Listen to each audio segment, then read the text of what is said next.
Greetings, everyone. Welcome to the sixth and final webinar in this I Am Experience webinar series. Whether this is your first time joining us or your sixth, we want to thank you for joining us today and let us know in the chat where you're joining us from.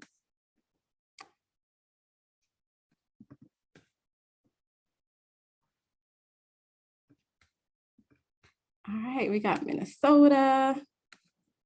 Oh my gosh. This warms my heart. So many people from everywhere across the country. We got Alaska representing, Connecticut. I see a few from New York. All right. Beautiful, Hawaii, aloha. Welcome, Idaho. Awesome. California is representing, Washington, Chicago. Come on through, Delaware. Loving it. My name is Dion Aminata, Senior Director of Strategic Initiatives at Illustrative Mathematics and one of the lead authors of the IMK5 math curriculum. And so just a few housekeeping notes before we get started. The event has been made accessible through Live American Sign Language and live captioning. And to gain access to captions, click on show captions on your Zoom screen and select show subtitles. And during this discussion, feel free to use the chat feature to make comments and ask questions directly to our panelists, and use the Q&A feature to ask questions about our partners, products, or professional learning.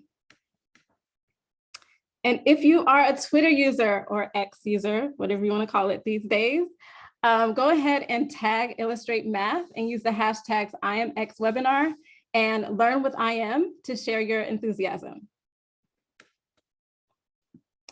Well, school is in session, and so many schools and districts in different places in the curriculum implementation journey. And we want to take some time today to highlight an approach to implementation taken by a school district in New Orleans, Louisiana, Homer Plessy Community Schools. It's a small two-school system that sits in the heart of the arts community in the French Quarters. And I'm excited to share that today we'll be hearing from teachers and leaders from the Homer Plessy Community Schools about the successes they've been having as a result of taking a responsive approach to coaching. If you're familiar with our case studies, you may already have come to know our panelists. This past school year, my colleagues and I had the opportunity to talk directly with Homer Plessy students and teachers and leaders, and we learned about their IM curriculum implementation journey through a series of interviews, surveys, and data analysis. If you want to learn more about their experience, you're free to check out this beautifully designed report designed by the one and only Goodness Okoro on our creative services team at IM, and it's free to download. And so we're going to drop that link in the chat for you. To get our minds ready for this amazing discussion, let's do some math together. So here is an estimation exploration problem. This is a warm-up activity from grade 5, unit 2, lesson 10. So if you want to check it out in its full glory, you can. So my question to you is, what is the area of the shaded region? Not just what is the area, so keep your thoughts in your head, but I want you to also just think about what's an estimate that is too high. So not just what is the estimate, what's an estimate that's too high? And when you have that, go ahead and drop that in the chat for us. Lots of wonderful, wrong, high answers. Okay. And if you have a reason why it's too high, go ahead and drop that in the chat as well.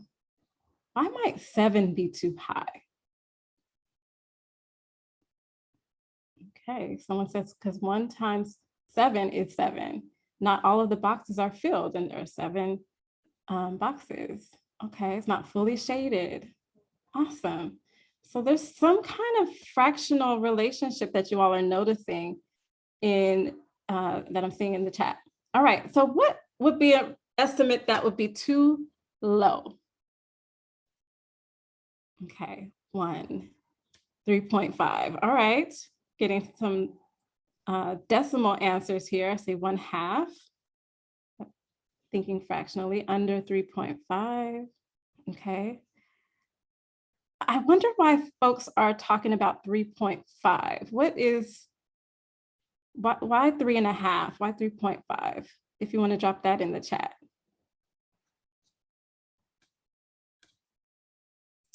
Because more than half of the box is shaded. Okay. 1/2 of 7 is 3.5. Okay. And so we see more than half shaded. All right. So I'm already seeing some brilliance in our chat, some great examples of thinking about how we might estimate this.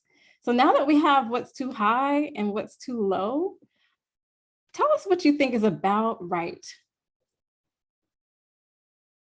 3/4 of 7, okay. 5.25, because that's 3/4. Someone's getting very technical in our responses. 5 1/4. Lots of 5 1/4 here. 3/4 of 7. Okay. And so why are we thinking 3/4 of 7 or 5.25? You want to drop that in the chat for us? 5.6, okay. Lots of great 21/4. Okay. Awesome. Okay. Okay, so you're thinking it's about 3/4 shaded. Okay. 75% I'm seeing. Awesome. So with our estimation explorations, we allow the student voices to dominate, and there is no announcement typically of the right answer. It is your estimation, and some people have different reasons for the estimation, and we want to honor those reasons and have that discussion take the stage. And so if you are just starting to make the switch to a problem-based instructional model, if you're thinking about doing so, instructional routines are a great way to get your toes wet. They allow students to jump right into the math using what they know, and they allow teachers to start instruction by listening to and formatively assessing student thinking. And so this is a wonderful way to learn what students already know and discover the brilliance that already fills up the room. And we did this with fractional area today. So much brilliance in this audience. And thank you for engaging in that routine with me. And so estimation exploration is an instructional routine where all students have the opportunity to use their reasoning skills and build upon the ideas that come of other students in the class. And this instructional practice is directly aligned with IAM's beliefs about teaching and learning. These beliefs are foundational to the design of the IAM K-12 math curriculum. IAM's beliefs start with teachers being curious about and trusting student thinking to drive learning, and end with students knowing, using, and enjoying mathematics. So we have lots to talk about today. So we're going to bring in our panel, starting with Rachel Bernstein. Rachel has worked in New Orleans public schools for 13 years. In 2020, she became the founding principal of Homer Plessy's Tremé campus, serving students in grades 5 through 8. Bronwyn Gilmore has been an educator for more than 10 years. She's taught multiple grade levels ranging from pre-K to 8th grade. She is currently the middle school principal at Homer Plessy, where she supports math and science teachers. Welcome. We also have Camille Russ, who is the Chief Academic Officer at Homer Plessy. She began her teaching career in New York City public schools in 2003. She moved to New Orleans in 2014, joining Homer Plessy Community Schools in 2020. And that must have been a really exciting time to start a new job. Awesome. Welcome. And we also have DeQuaz Humphreys. He's been teaching for 6 years and serving as a seasonal teacher effectiveness coach for 3 years. And in those 6 years of teaching, he's taught 7th, 8th, and 9th grade mathematics using IAM's curriculum. DeQuaz isn't joining us live today, but he did want to make sure that he shared his experiences with everyone. He was so sad that he couldn't make it live, but because of that, he did give us an interview before this, and you are in for a treat. So thank you to DeQuaz for doing that. And your spirit is definitely here with us today. So I'm gonna stop sharing this screen so that we can see everyone's face and get started with our conversation. And the first question that I have for you today is, tell us about your implementation journey and how you adapted to make it a success. And we're gonna start with Rachel. Great, thank you, Dion. Good afternoon, everyone. Thanks for joining us. At Homer Plessy, I had actually been working with Homer Plessy as an external instructional leadership coach for a couple of years before joining the team. And so I was actually helping them implementing their former math curriculum for a couple of years. And so when I was asked to join the team, it was for the 2020 school year. So all of this happened during pandemic, so keep that in mind.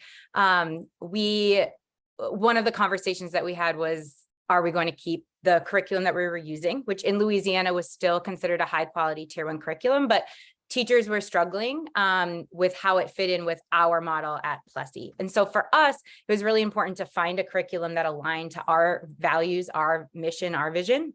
And so we really believe in inquiry-based learning. We are an arts integrated school. And so having a lot of similar routines, such as notice and wonder, some of the instructional routines you just saw about exploration was something that we really believed in, because we knew that pushing student discourse to the front was going to be extremely important. So once we landed on IM, which many of the people on the call have or are considering to do, highly recommended, it's a great call. Once we landed on IM, we had to really then think about, okay, what are manageable goals here for each year of implementation? I think so often in previous work and work that we're doing now, what we see, and we see it even with other schools in the city who are our counterparts, is they try something new and they try it on for size and then they get rid of it before we're really able to see progress. And so for us, we know that research shows that it's 3 to 5 years of a new curriculum before you're going to see it fully translate into student data. And that's if you're doing it well. And so we needed to set really clear and measurable benchmarks along the way of what is the focus for year 1, what is the focus for year 2, 3, and beyond, to make sure that bringing this on, again, mid-pandemic, we wanted to make sure this wasn't seen as overwhelming. It was very important to us for our implementation journey to chunk it out in a way that felt palatable for teachers, that still honored teachers' experience. Oftentimes, we found that people who have been teaching for a long time can be more resistant to wanting something new. It can be seen as insulting or seen as sort of stifling their creativity or things that they know. And so we had to be very careful that our approach to implementing this and to rolling it out to staff was something that actually honored the experienced voices in the room, that honored the voices of the teachers, and really build that collective agency. And so as principal at the time, I had to really think, like, my number one job here is to support our staff who support students. And so if I am making people feel overwhelmed, if they feel like they got a summer training and now are expected to be an expert, we're going to have people feeling frustrated, and people are not going to see the results, and they're going to feel frustrated, and they're going to buy out.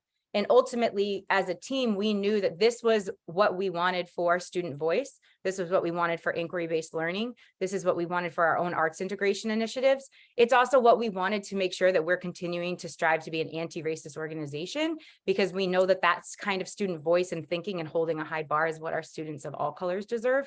And so it was really important that we went slow to go fast. And so now we're years in, and we are seeing it translate into our student data, because we didn't try to do too much right from the jump. And then if we were noticing that something wasn't working, we slowed down and really stuck on it until it was mastered, to a point where we could move forward. And on the opposite, if we saw that, oh, our teachers got this part, we're not going to keep doing it for another month just because that's what our project plan said. We're going to move ahead. And so we were really able to tailor it to where our staff was year after year.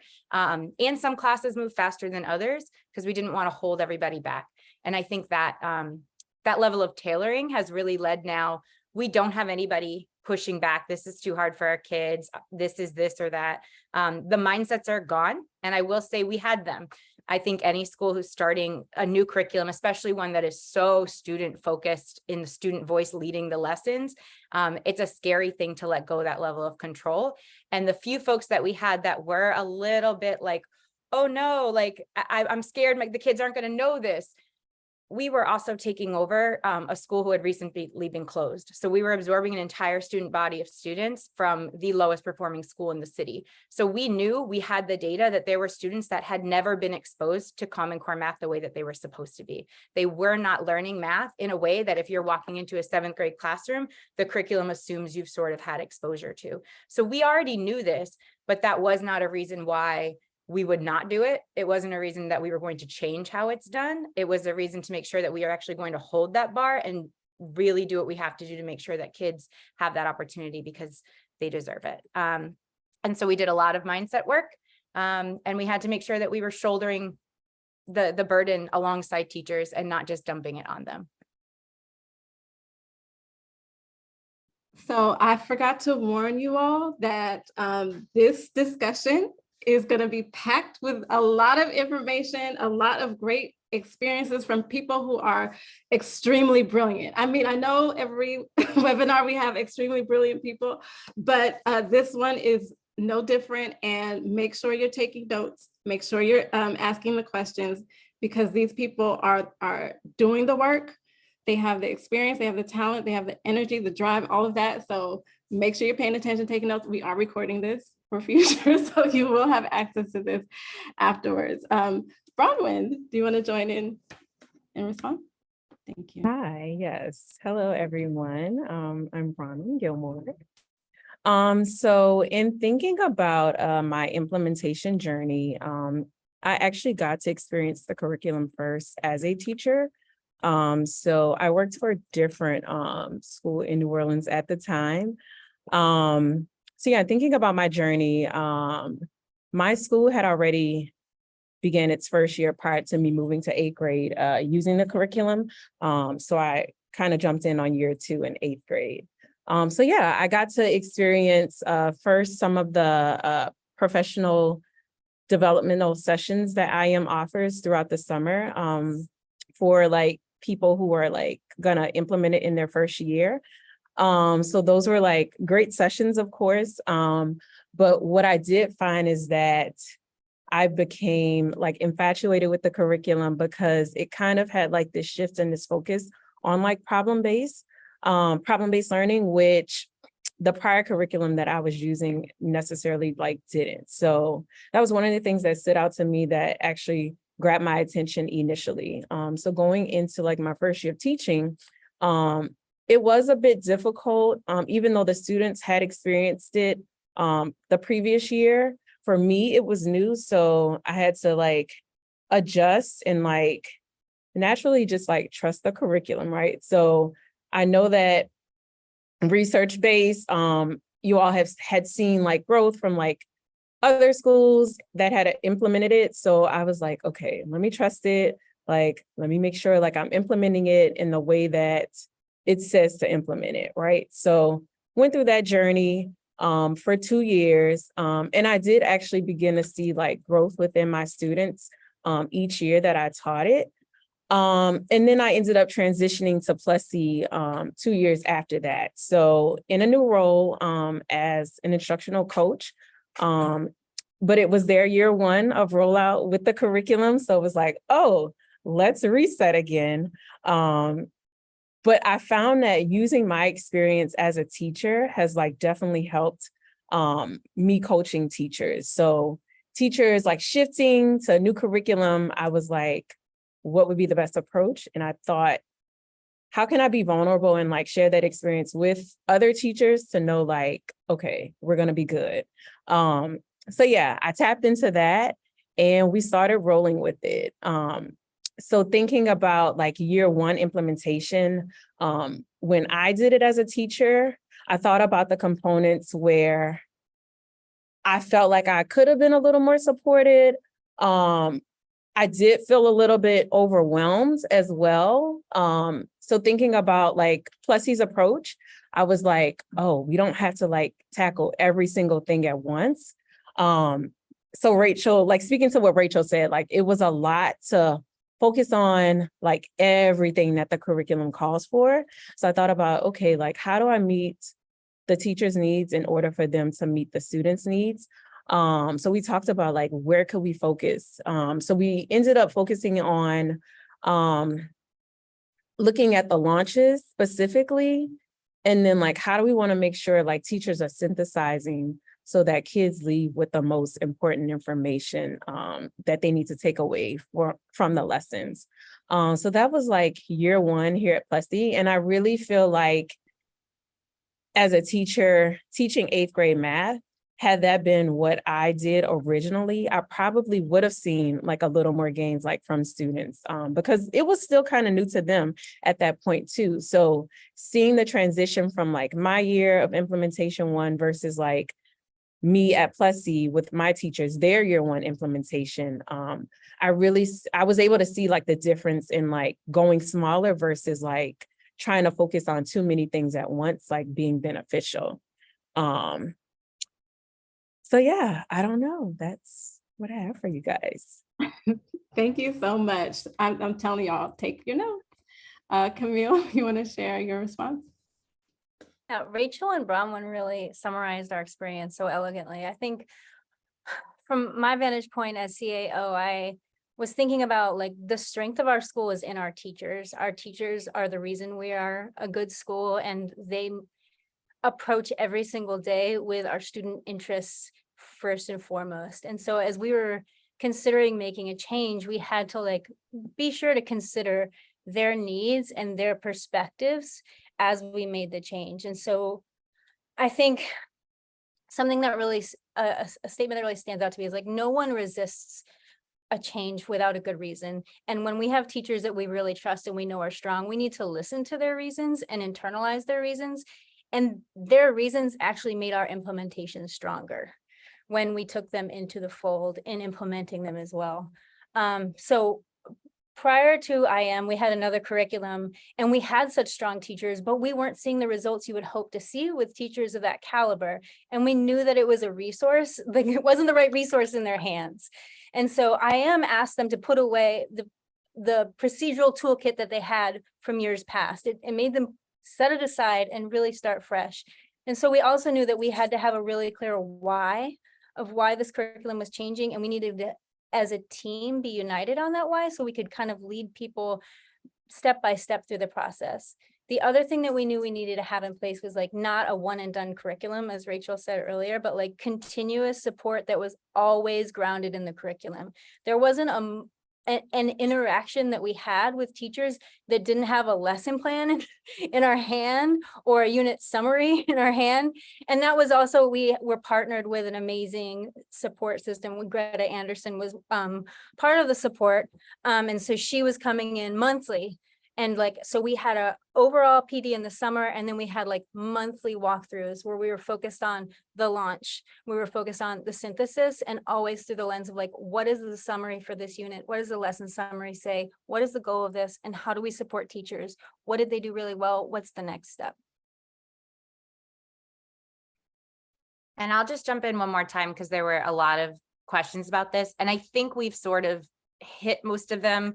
But I think the big thing that I'm seeing is like, well, what should the year 1 goal be for a lot of schools that are just starting this? And I definitely think that you can go and you can rewrite goals in all different formats and you can do all this. But what we really sat down and said was year 1, we need them to use IM and only IM, and we need them to not use anything else. So I do not want to see and will not see teachers pay teacher stuff coming out of the copier. I don't want to see sprints from Eureka. I don't want to see different things that we are comfortable using that we've seen in the past.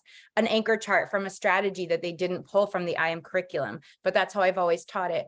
Cool, let's talk about why IM teaches it the way that they teach it. And so when we really grounded in we are using IM and IM only, it was not from a standpoint of what you've done in the past is wrong. It's let's make sure we're using IM and understanding why they're rolling it out differently than how you've done, because that's not a mistake and it's on purpose. And when we understand why they are framing it the way they're framing it, using the strategy or building the resource the way they have, it naturally builds buy-in into the curriculum as a whole. When you let people supplement with things that they're safe and comfortable with, they stay living safe and comfortable with non-IM materials. And so year one was like, we have to use it. But when you say that, now open up IM, there's a lot to use, right? Now that we're years down the road, all of those other things are starting to become very helpful for us. But year one, you know, Gilmore was the one teaching Ms. Bronwyn, and she was the one teaching the teachers most directly. And it's like, go do all of it is too overwhelming. And people then start with the things that Camille was talking, like, I can't do this, it's this. And I just saw in the chat, someone put, it's not a scripted curriculum. And that's something we heard a lot of is, well, I can't read from a script. Baby girl, you don't have to read from a script, but what you do have to make sure is that what you're saying is aligned with the intention of this lesson. And if you do not deeply understand the intention of this lesson yet, that's okay. We're going to sit by side and make sure you do. But until you do, I'm going to need you to stick to this because that way we make sure that we're not inadvertently giving a child an inequitable experience in math. Because what we know is, especially students who are behind, I saw another question about what do you do with kids who are years behind and didn't have exposure to that. The number one thing that we want to do is then lower the grade level and lower the rigor. And that's not actually helpful. That's harmful. And so we have to make sure that what we are doing is still holding a high bar. And so I think year one for us, externally, we were like, we're going to focus on the launch. We want to make sure that they get the learning out to students. That was also breaking some of the habits of the I do, we do, you do model that I think a lot of people were taught to do. And in the launch in IM, it's almost always student led. And so if we could get people to just release and they were anxious, well, what if the kids don't say what they're supposed to say? What if this, just try it. And we're going to stand in your classroom alongside with you to make sure that if it goes left, we're there to pull it on back, right? You're not in this alone, but try it. And what they found was, oh my gosh, kids are knowing so much more than what I thought they might know. When I asked them to notice and wonder, all that I'm thinking of, because I'm a teacher who's been like, data has been weaponized against me. I've been told that all that matter are my results and this and that. And there's the world is stacked up against me. But when I actually start to look at, but what do my kids know? Maybe they cannot solve this equation, but they did notice that there was a letter and not just numbers in there. So there is an entry point for every child, but you have to get some of those routines going. So what we made sure were those bookends were really tight first. And that's what Bronwyn was speaking to. Launch the lesson really well. It made sure that they were starting to learn that it's okay to release the thinking to kids. Also making sure that those, teachers' mindsets are getting checked because they're realizing how much their students do know. And then we can't walk away from the lesson without a strong synthesis, because even if it did go all over the place, let's make sure now that we're walking away with the right understanding at the end of it. And so as we did that process, then we were able to start focusing more and more. And to Camille's point, it doesn't mean you only teach the launch. We did do big summer PD where we learned to internalize the entire unit, lesson internalization that was going on in one-on-one coaching as well. But when we were kind of doing walkthroughs, it was like, are we seeing only IM materials and are people launching this right? Are they putting the work on the students? And those were the big focus for us year one, given our context. And that may not be a universal truth for everybody's situation, but keep it simple. I think we try to jargonize things and we try to make it really complicated. And for us, it was like, IM only. And that's a big goal for us. And we hit it before the end of the year. So we were able to move on faster. Awesome, awesome, awesome. Thank you. And I see the amens in the chat. Thank you so much to our brilliant panel. I do want to bring in DeQuaz Humphreys. So I'm going to share my screen so you get a chance to see him. Let's see, am I sharing? Nope, not the right screen. Let's try that again. Okay, share the right screen this time, Dion. Here you go. All right. So I'm just gonna push play and y'all can see the brilliance for yourself. I definitely appreciate you taking the time, coming on a Friday. You know, I'm just put it out there as a Black male teacher as well. You know, you're rare, unfortunately. And, you know, people need to know that, you know, we got brilliant educators out here doing the work Mhm.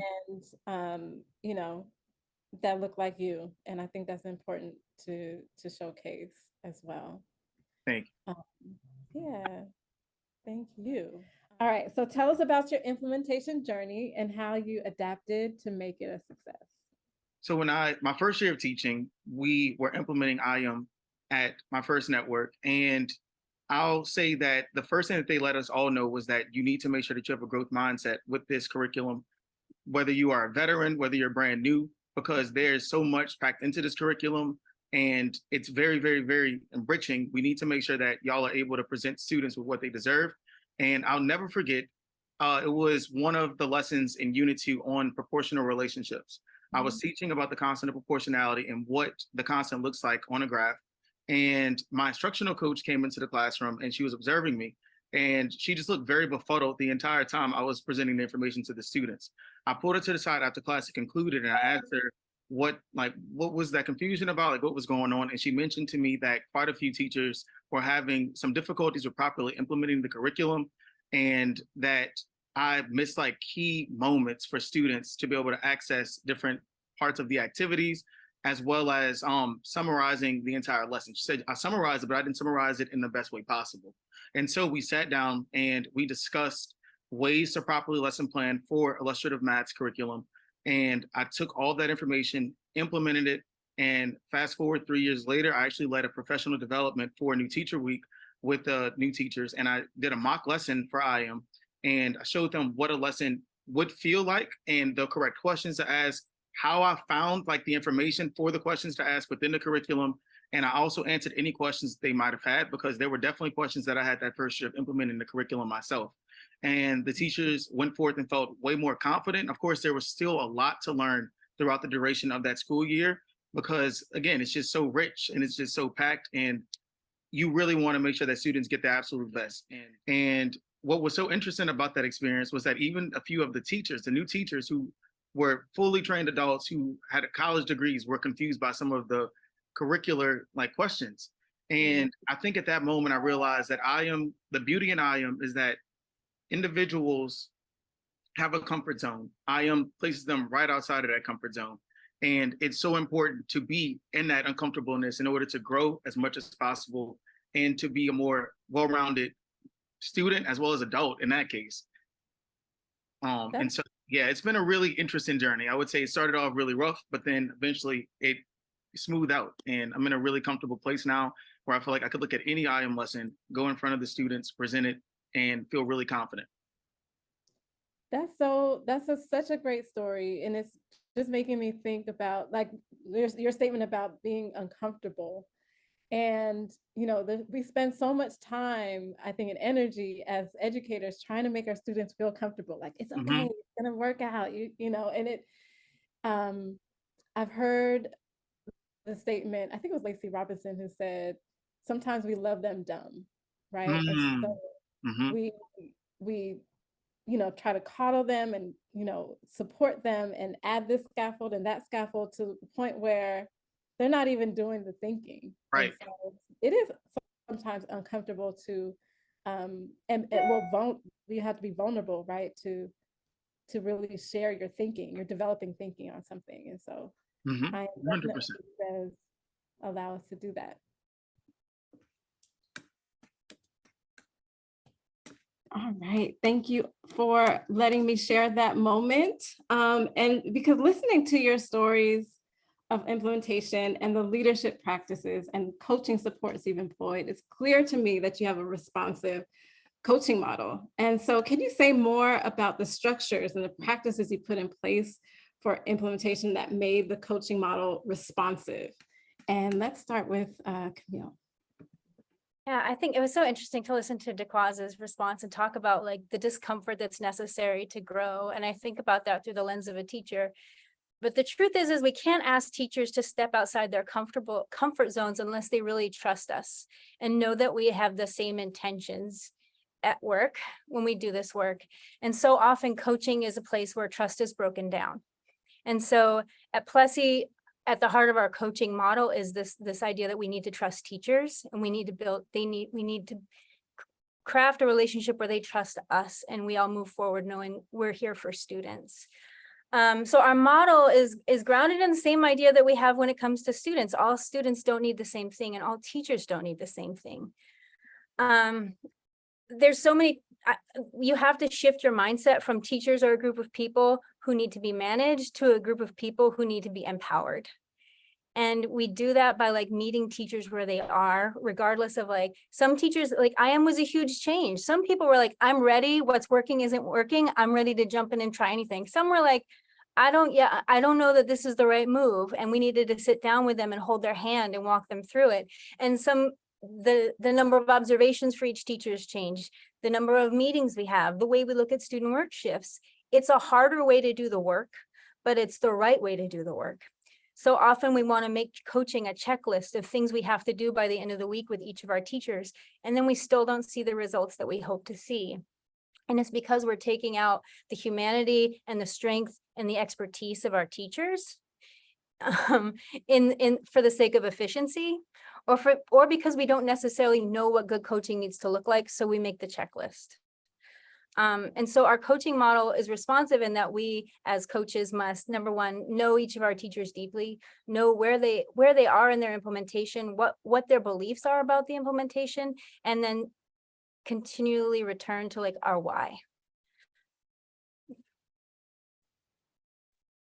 Yeah, and I think with that as our core beliefs about how we coach at Plessy, where this truly is a partnership, I think we really have to come back to thinking about happy teachers are better teachers. When people like their job and they enjoy going to work every day, they're going to work harder for you. When they believe in what you're doing, when they feel seen and heard and valued, and when they feel like they're growing. And I think that that's true of any profession and any job. We are amidst, everyone's like a national teacher shortage. And it's like, no, it's like a lack of respect for teachers.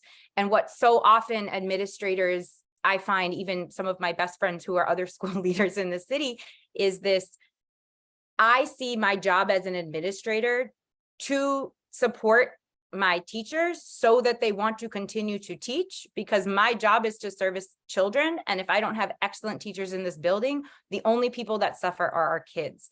And that disproportionately affects Black and brown kids of color, because we aren't seeing this high level stuff in upscale private schools, high income white areas. And so we have to be extraordinarily tactical, but also emotional with our staff about this, because this work is so important. And I think that's where my role would come in. Is Camille set this vision of coaching for Plessy, and Camille has worked at plenty of other organizations, as have I, that are, you're going to do this, I'll be in on Thursday to check off that you did it, see you then. And that was how I was coached. That was how I was taught to coach. And so many people leave the classroom because they don't actually feel like they're being seen and heard. And so as principal, oftentimes people would be working with Miss Gilmore, but people would be coming into my office sort of overwhelmed and in tears. I don't know if I'm going to do that, and it was like, okay, well, let's really think about why we're here and what we're doing. And so it's very important to ground in your why. Our why is very particular to equity. Ours is very grounded in race. Ours is very grounded in the context of New Orleans public schools and the shifts that happened post-Katrina. That may look very different in a rural district in Iowa. That may look very different in Cape Cod, Massachusetts, in Hawaii. But find the why that you know everyone in your building is there for. Because people don't wake up to become a teacher for the paycheck, because if they did, they are severely mistaken. So we have to think about, why are people really here? And how does that connect to why we're choosing IM? How does this connect to our implementation? Because when you can really link it to the heart work, the hard work feels less hard. And that seems so like what Tableau, like, it doesn't seem like that, okay, whatever, like that's on a bumper sticker, but it is genuinely true. And again, we did all of this implementation and change like during the pandemic.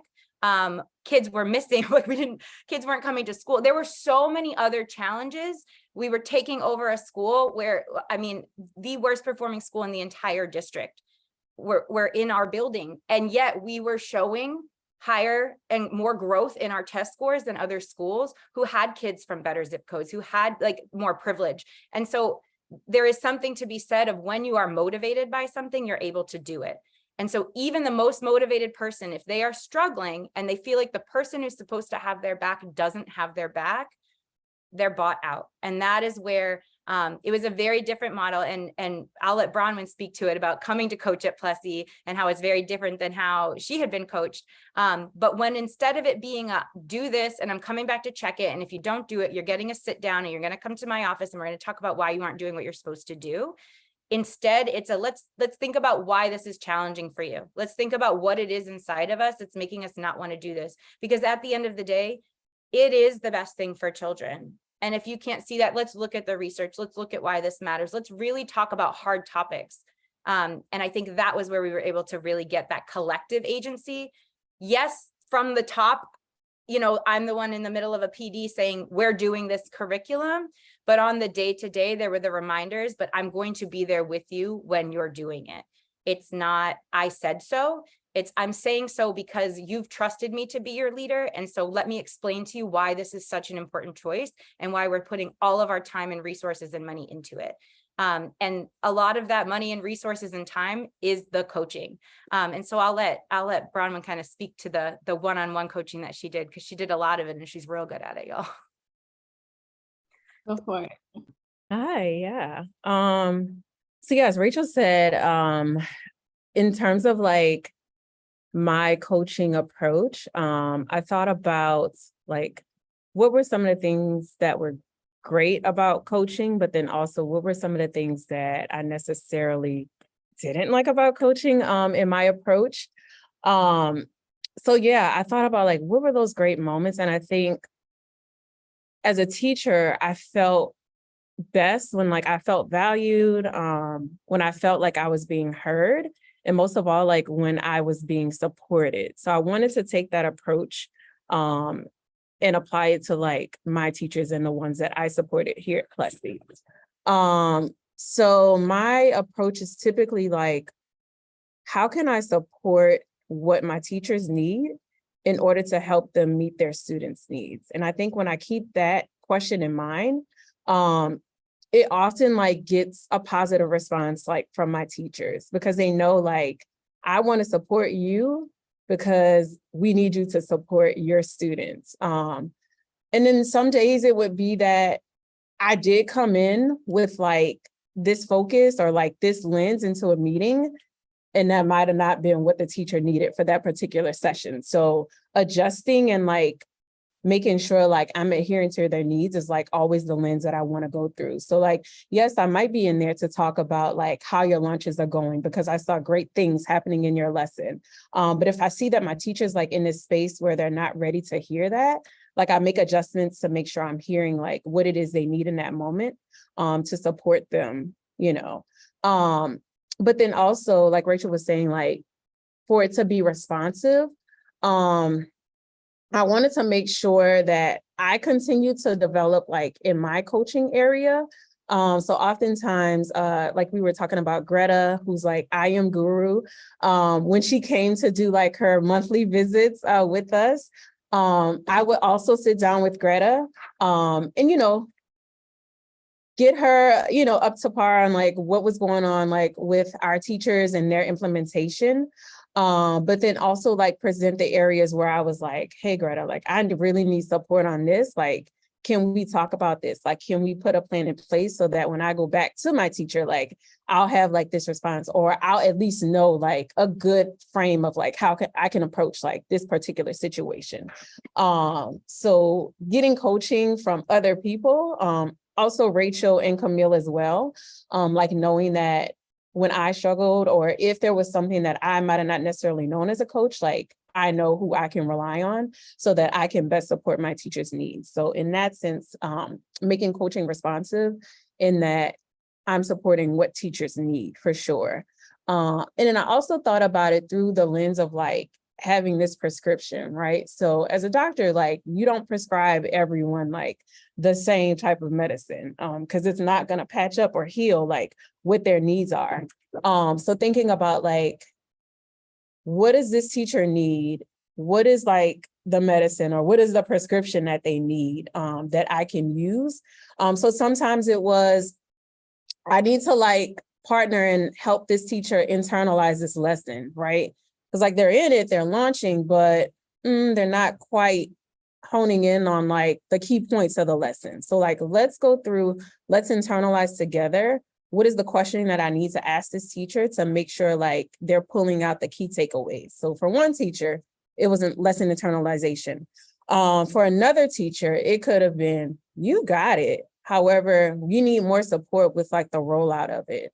So we might have practiced like modeling. And then I probably went in and like model the lesson for a teacher while they were like taking notes on like what I did, but knowing like what the focus was, what did I need the teacher to pull away, like giving them those look fors in the beginning so that they could come in and we could debrief to like see, okay, did you pull away the right takeaways? If so, great. If not, okay, let's make sure like I'm clearer next time in my model, or like we're sitting down to like watch the video to like make sure we're pulling away like the major takeaways. So I just think about like, what do my teachers need and like, how can I support them to meet their needs again, so that you can best meet the students' needs. Thank you all for sharing your experiences. I don't want to go further without acknowledging the name drop that I think both Camille and Bronwyn did. Greta Anderson, she is an amazing educator, math leader, but also she is an IM certified facilitator. So we are happy that she's being mentioned. I think I saw her commenting in the chat. So hi, Greta. Sorry, we're embarrassing you. But yeah, just amazing. And thank you for that. I do want to share the causes. Let's get the right screen up here. Yep, okay. He has something to say about this as well.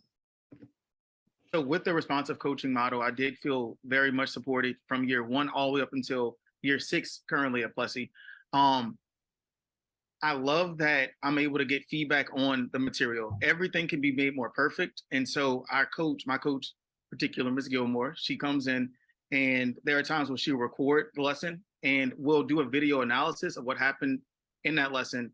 And she'll be like, okay, so did we do a good job with really emphasizing this component of this activity so that students were better prepared to access the next activity in this lesson? And I might say, this went really well, but with this other part, I kind of missed the mark. And so I think that there's so much beauty in being able to really just analyze your teaching and to be able to figure out where there are areas for you to grow in.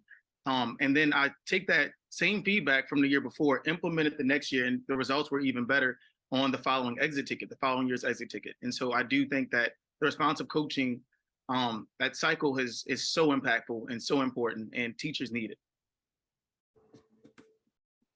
Right, and to the point. There you go. And so we have time for one more question. Actually, I'm going to go back and share DeQuaz's response to it first, but I'll say the question. When we're thinking about advice that you would give to district and school leaders who are thinking about implementing a responsive coaching model, what advice would you give? And here is DeQuaz's response to that. So with the responsive coach. Sorry. There we go. And share. Let's make sure that's the right one. Yep. Okay. And here we go. I would say you should 100% go for it and implement it. There again, you are never perfect. Like there's always room for improvement. And so having a second brain, having a second pair of eyes to provide you with feedback and to provide you with different ways of thinking around like properly implementing the curriculum is always so beneficial. And so I would 100% say go for it. And just that collaboration is just so beautiful. And there have been times where I've seen things in the lesson and I'm like, okay, I'm going to implement it this way. My coach has said, well, maybe you should try this. And I gave that a try and it worked out so well. And so just having that collaboration, again, it's just very, very, very vital. And it's really allowed for me to find so much success with my students. So coaching is also sometimes seen as a negative, and I really appreciate how you're talking about it as a positive. Could you say anything to teachers about being open to receiving coaching? I think that as teachers, you know, we know we're educated. We are going to do what we need to do in order to make sure our students are successful, but we can always do it better. And so with that responsive coaching, we're able to, again, get additional information that we might not have processed in that way from someone else. And I don't think that we are ever too perfect. We can always do things better. And so it's vital and it's vitally important to be receptive to the feedback from an administrator, from your instructional coach, whoever it may be, and properly providing the students what they deserve, which is a high quality education. And that also works through all the different, again, nuances that IM presents, because it is a very verbose curriculum at times. And there are a lot of different intricate pieces that you might overlook. And so it's so important to have a second set of eyes to provide you with that feedback and to help you better implement the curriculum.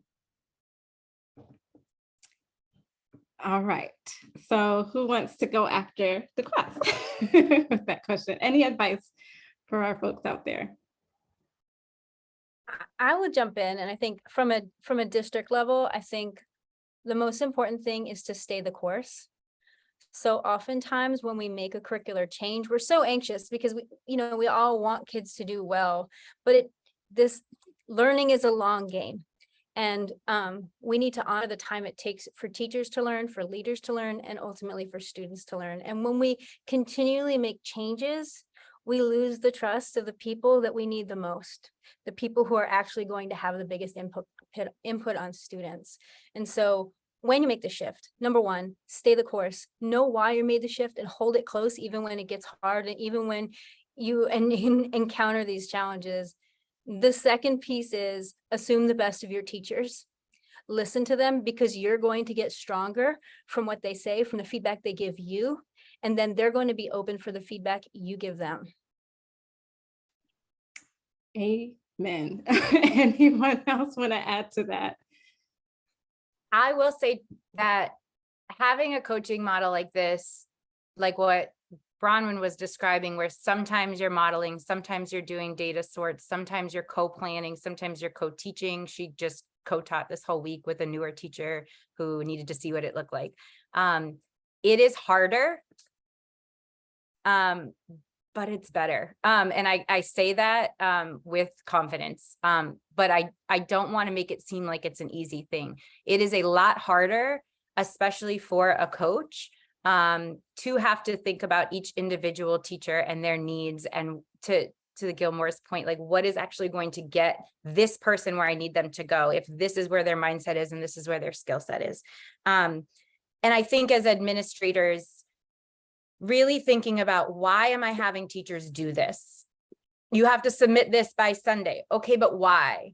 Is it for me or is it for them? And if it's just for me, then please stop, because they have a lot on their plate. And I think the beauty of having a curriculum like IM is what you need to teach is already there. You don't have to rewrite a lesson plan. You don't need to submit this or copy and paste this into a template. That's a waste of time. What you need to really be thinking about is, how am I making sure I learned this so deeply that every student who's entering in a different way, whether they have 504 accommodations, an IEP, whether they are an English language learner, whether they are a student who is like on an Algebra 1 and 8th grade track or not, like whatever the situation is, how am I making sure that this lesson is designed in a way that each kid in this class is getting the most out of it? And so I think as administrators, the only way that this truly works is if teachers really feel supported, and a great way to have teachers feel supported is to only have them do things that really matter. And so if there is a lot of lanyap stuff going on that you're requiring teachers to do, that's taking away time from truly internalizing and implementing IM, consider it, because we ask ourselves why a lot. And actually every single year we've required them to turn in less and less. And we're now at a point where we just go in and check their pacing guide. We don't actually look at their lesson plans whatsoever anymore, unless it's something that we realize is their growth area and we need to be writing them alongside, because it's there. And we have them internalize it and we trust them to do so. And I think that's a big one. And I'm going to name real quick, and I'll let Gilmore give her answers on this too. I've just seen a lot in the chat about SPED and intervention, and our SPED and intervention teams use solely IM materials. And so I don't have time to go in depth about what that looks like, but a great way to make sure that all of this is aligning is to also support them the same way you're supporting core teachers. And there's a lot of supports within IM to make that accessible, but any student in RTI or with an IEP is still getting 100% IM materials placed in front of them, regardless of where their IEP goals or the grade level that they're working with. Thank you for that. Yes, Rowan, jump in there. Oh yeah. So I'll try to make this quick. But I think about how do I see the most from my teachers? And I think creating this like space of like vulnerability, like really resonated with them the most. Because I'm not perfect, they are not perfect. So like seeing that vulnerability from me really has helped like my teachers trust me in that we're gonna go through this together. So when I'm with like my teachers, I think about like how can we partner together to make sure that we are supporting like our students. So even within like my modeling for teachers, it is never perfect. Like it's not. But I think about like what's gonna get them there. And if this is what it takes, like that is what I am going to do. And then like those mistakes, like it lends itself back to the curriculum in that we want kids to like value like those mistakes. Like what are these mistakes that were happening, but like how are we going to like turn those mistakes around? Like what are we going to do like moving forward so that we don't end up making those same mistakes? So there's value in vulnerability, there's value in like partnering with teachers to meet the needs that they have so that they can meet the needs that their students have. So oh my gosh. Thank you. And what an awesome discussion today. If you are not fired up from today's panel discussion, I am honestly curious about your pulse. Seriously. I want to thank each of you for joining us today, and DeQuaz for joining me earlier to make sure we heard his brilliant voice and important story. And a huge thank you to all of you, all of our participants. Thank you for attending and trusting us to deliver this content to you. Today's closing quote is extra special to me because this is not only the last webinar of the series, it's also the last webinar that I'm hosting as an IM employee. Thank you for joining me in this journey and allowing me to support your IM classrooms with relevant topics and formidable guests as the ones you saw today. While I won't be continuing this work at IM, I plan to continue supporting the work towards creating a world where all learners know, use, and enjoy mathematics through my consulting firm, Math Trust, where the tagline is, let's trust our students to do the math. We offer actionable ways for educators to recognize Black brilliance and trust all students to engage in grade level mathematics. And we'll drop information on how you can further connect with me in the chat. And today's Maya Angelou quote, I'm going to share my screen one last time.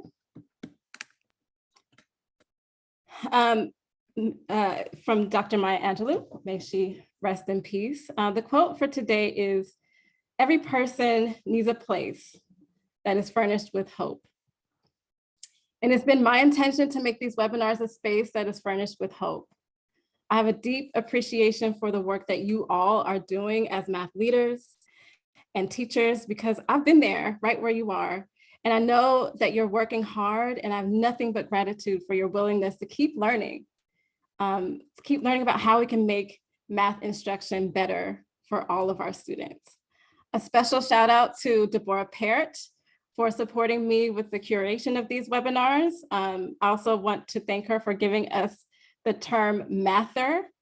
And you can look up Deborah's website. She is the Queen Mather, just so you know. You can look up Deborah Parrott at mymathematicalmind.com to learn more about what a mather is. I also want to thank each of you for joining us. This is the 6th and final webinar of the I'm Experienced webinar series. And if you've missed any of our webinars, you have missed some of the most inspiring panelists discussing important and relevant topics that are critical to the I Am experience. Lucky for you, they are available on demand on our website. And we are going to allow you to stay up to date with all of the things happening in the I Am experience by clicking on our website and the link that we're going to put in the chat, so you can stay connected. The I Am experience connects educators to webinars, podcasts, our roadshow, where our first stop was in Des Moines, Iowa. We have conferences and events coming up, and also our case studies, as the one you just heard from Homer Plessy Community Schools. We have other engaging and interactive resources available on our site, so you should follow our new landing page as we expand on these experiences and build our bank of informative resources. Our goal is to deliver quality experiences to our I Am community that inspire, uplift, and encourage all learners to know, use, and enjoy mathematics. As a part of our I Am experience, we have developed case studies of 3 very distinct I Am districts in Greeley, Colorado, Des Moines, Iowa, New Orleans, Louisiana, and that tell a story of implementation. And you can now access these case studies through our new landing page, illustrativemathematics.org/IM-experience, and have concrete examples of the I Am classroom. If you haven't visited our site in a while, you may have missed a plethora of new and free resources and ways to connect with us. You can download our free ebooks, view our on-demand webinars, and access our certified blog, and get free teaching resources or schedule a call with our passionate and knowledgeable client services team. All right. And if you still have questions or you would like to get them answered, please complete our survey. We would love to hear your feedback. And this is our cool down for today, right? So we have a survey, and we'd like to learn from you about what will be happening in the future. We plan to have even more engaging experiences where you can connect with us. And we'll drop that survey also in the chat for you. And just giving you some time to take a snip of that. All right, I want to thank our exclusive providers of I'm K-12 Math, our I'm certified partners, Kendall Hunt, McGraw-Hill, and Imagine Learning. We are dropping their links in the chat for you as well, so you can connect with them directly. And special shout out to our SLT members, our senior leadership team, Latoya, Brandy, Cam, Gail, Liz, Carl, Chris, Kristen, and Bill, who continues to lead our organization to achieve its mission. And special thank you to technical producer and marketing coordinator, Elizabeth Need, partner and client support team, Catherine, Patty, and Ray, for facilitating the Q&A and chat, and our fabulous marketing team, Carrie, Goodness, Raina, Kimmy, and Brandy, for your hard work in making this event a reality. And last but certainly not least, we want to thank you, our I Am community, for joining us for this webinar today and every day as we work towards affirming all students as mathers and engaging them in rigorous grade level mathematics instruction. Thank you all. Don't forget to follow us on social media and add the hashtags IamXwebinar and learn with IAM as you share your thoughts on Twitter, Instagram, LinkedIn, or Facebook. Bye, everyone.